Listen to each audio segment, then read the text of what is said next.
Bonjour, je m'appelle Anne Gara, je suis pharmacien de formation, maître de conférences en toxicologie et santé publique au sein de l'UFR3S Pharmacie et je suis également praticien hospitalier au sein du Centre antipoison des Hauts-de-France.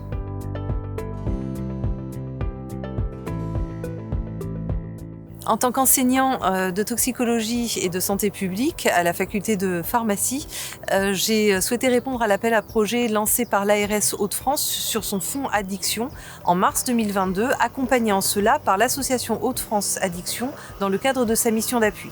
Cet appel à projet a fait écho puisqu'il répondait complètement à nos valeurs premières de formation et d'accompagnement de nos personnels et de nos étudiants pour la prévention et la promotion de la santé.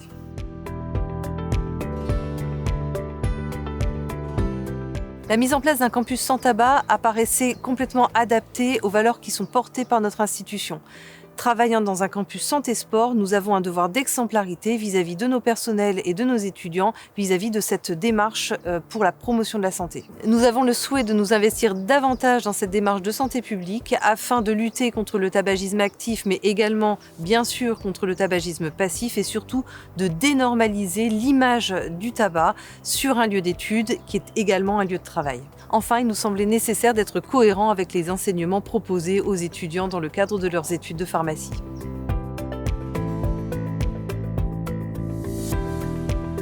Tout d'abord, nous avons des actions de sensibilisation.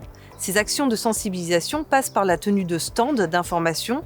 Ces stands peuvent être des stands qui visent à informer sur le déploiement du projet Campus sans tabac. Ce sont des stands qui sont tenus mensuellement ou à l'occasion d'événements organisés par notre faculté, par notre UFR, par notre université. Nous avons également des stands d'information sur le tabagisme et qui informent également sur les modalités d'entrée dans le sevrage tabagique selon les recommandations de la HAS.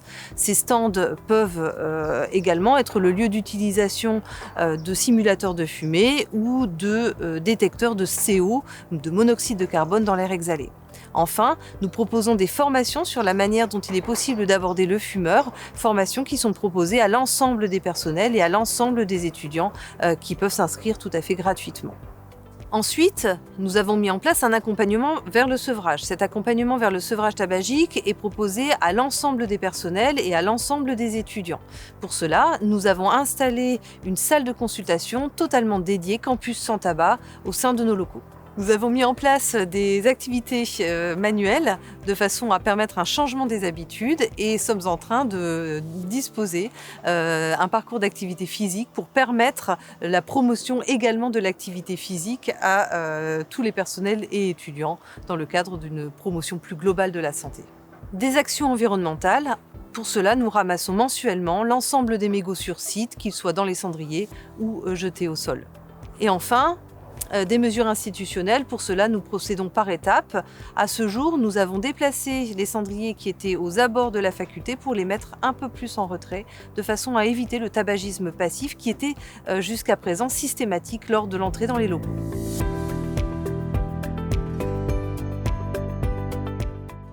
Alors nous n'avons pas réellement rencontré de frein, simplement il faut avoir conscience que le déploiement d'un campus sans tabac nécessite un lourd investissement des équipes qui s'engagent dans la démarche. Par ailleurs, il est certain que le changement des habitudes ne peut pas se faire du jour au lendemain et que nous avons conscience de la nécessité d'un temps d'adaptation pour les personnels et pour les étudiants. Les collègues et étudiants nous remontent un cadre de vie bien plus agréable et une réduction de leur exposition au tabagisme passif.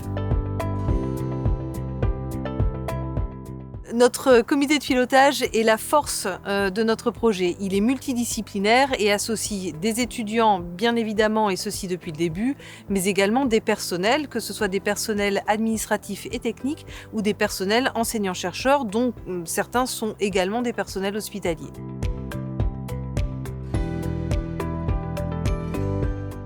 Alors nous formons des professionnels de santé qui de facto sont probablement déjà un peu plus sensibilisés à la problématique. Par ailleurs, nos étudiants ambassadeurs sont extrêmement motivés. Est-ce que ça a un lien? On ne sait pas, mais en tout cas on estime qu'il y a quand même une certaine cohérence entre les actions qui sont menées dans le cadre de Campus sans tabac et la formation de nos étudiants.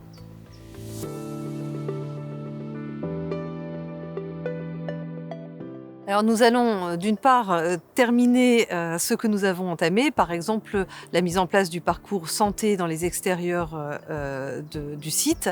Nous allons également essayer de mettre en place une journée annuelle Campus sans tabac. Nous allons également renforcer les actions de communication en lien avec le déploiement du Campus sans tabac et mettre en place prochainement une boîte à idées à destination des personnels et des étudiants.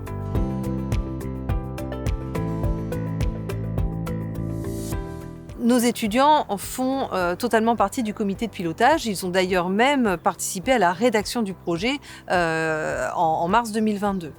Ils sont ambassadeurs du projet pour certains d'entre eux, donc ça veut dire qu'ils participent à l'ensemble de nos stands, à toutes les animations. Les étudiants se sont d'ailleurs complètement approprié le projet puisque désormais ils tiennent eux-mêmes des stands de leur propre initiative. Ils ont mis en place des activités type escape game, tabac. Les étudiants ont même, en s'appuyant sur le déploiement du campus sans tabac, demandé des financements visant à obtenir du matériel pour activités physiques et sportives. Donc oui, clairement, les étudiants sont désormais porteurs à part entière de ce projet.